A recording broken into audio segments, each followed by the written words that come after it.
Hello! Welcome to my channel.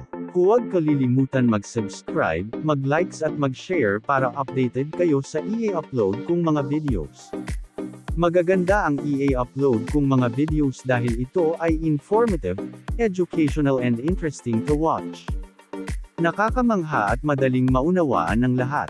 Marami kayong matututunan dito. Maghahatid sa inyo ng kaalaman at edukasyon. Huwag bibitiw, manood at makinig sa aking mga videos. Ang pag-uusapan natin ngayon ay tungkol sa Republic Act 9262 or Violence Against Women and Their Children Act. Ito ay isang kaso tungkol sa Republic Act 9262 o ang Batas sa Karahasan Laban sa Kababaihan at Mga Bata, na kadalasang kinasasangkutan ng isang mister na gumagawa ng karahasan laban sa kanyang asawa. Ang tanong ay kung pwede bang makasuhan ang kinakasama o karelasyong tomboy or lesbian. Sa isang kaso na denisisyonan ng Korte Suprema, sa kaso ni Jacinto vs. Fouts, Gr.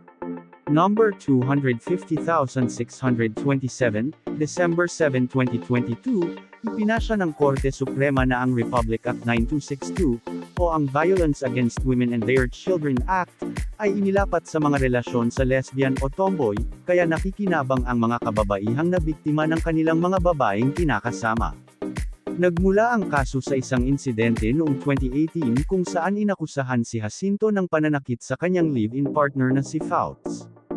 Isang kasong kriminal para sa paglabag sa Republic Act No. 9262 ang isinampalaban kay Jacinto, na nangatuwiran na ang RA 9062 ay hindi nalalapat sa mga relasyon sa lesbian o tomboy at naghangad na ma-dismiss ang kaso. Inulit ng Korte Suprema ang naunang desisyon nito na ang Republic Act 9262, o ang Anti-Violence Against Women and Their Children, VAUSI, Act, ay nagpoprotekta sa lahat ng kababaihan, kabilang ang mga babaeng may lesbian na relasyon. Sa 10 pahinang desisyon na isinulat ni Justice Henry Jean Paul Inting, itinanggi ng 3rd Division ng Korte Suprema ang Petition for Review on Certiorari na inihain ni Sandra Jane Gay Jacinto na umasa sa mga utos ng Branch 73, Regional Trial Court, Antipolo City. Ang mga utos ng RTC ay tinanggihan ang mosyon ni Jacinto na ipawalang bisa ang impormasyon laban sa kanyang pagsingil sa kanya dahil sa paglabag sa Anti-VAUSI Act. Ang impormasyon ay isinampa laban kay Jacinto noong 2018, na sinasabing inatake ni Jacinto ang kanyang live-in partner, si Maria Eloisa Sarmiento Fouts, na naging sanhi ng mga pisikal na pinsala sa huli, bilang paglabag sa Section 5A ng Anti-VAUSI Act. Pagkatapos ay inilipat ni Jacinto na bawiin ang impormasyon sa kadahilanang ang mga singil ay hindi isang pagkakasalat dahil ang Anti-VAUSI Act ay hindi nalalapat sa mga relasyong lesbian. Tinanggihan ng RTC ang mosyon ni Jacinto na ipawalang bisa at ang kasunod na motion for reconsideration, na nag-udyok kay Jacinto na maghain sa Korte Suprema ng petisyon para sa pagsusuri sa certiorari sa ilalim ng Rule 45 of the Rules of Court.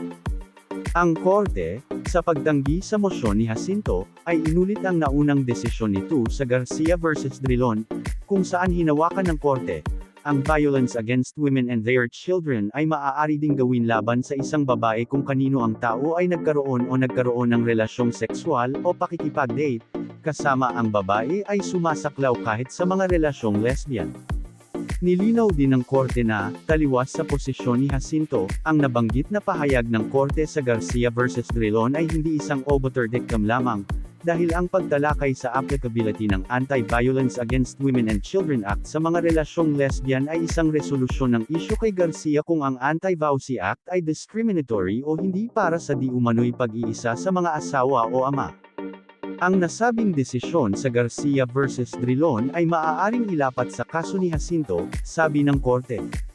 Ipinasya din ng Korte na ang pag-uutos ni Jacinto sa Korte Suprema ay hindi wasto dahil ang pagtanggi sa isang mosyon para ipawalang bisa ang isang impormasyon ay isang interlocutory order at, sa makatuwid, hindi maaapela, at hindi rin ito maaaring maging paksa ng isang petisyon para sa certiorari. Sa halip, ang tamang remedyo para kay Jacinto ay ang pagpunta sa paglilitis at pag-apela mula sa masamang hatol laban sa kanya, sakaling isasagawa ng Regional Trial Court. Pinagtibay ng Korte Suprema ang interpretasyon ng Trial Court na ang RA 9262 ay inilapat sa mga relasyong lesbian. Hindi ito sumang-ayon sa argumento ni Jacinto na ang pahayag tungkol sa mga relasyon sa lesbian ay isang obiter dictum lamang. Binanggit ng korte na ang isa sa mga isyung iniharap kay Garcia ay ang di umano'y diskriminasyon at hindi makatarungang mga probisyon ng Republic Act 9262 na lumalabag din sa Equal Protection Clause. Kaya, ang talakayan ng korte tungkol sa pagiging angkop ng batas sa mga relasyong lesbian ay malinaw na resolusyon ng isyung ibinangon kay Garcia at hindi isang obiter dictum o opinyon lamang ng korte. Idinagdag ng korte na kahit na ang korte ay dapat kumuha ng exception at ituring ang petisyon ni Jacinto bilang isa na inihain sa ilalim ng Rule 65 of Rules of Court, ang petisyon ay dapat pa ring i-dismiss dahil sa pagbaliwala sa judicial hierarchy ng mga korte. Hanggang dito na lang ang video na ito. Thank you for watching.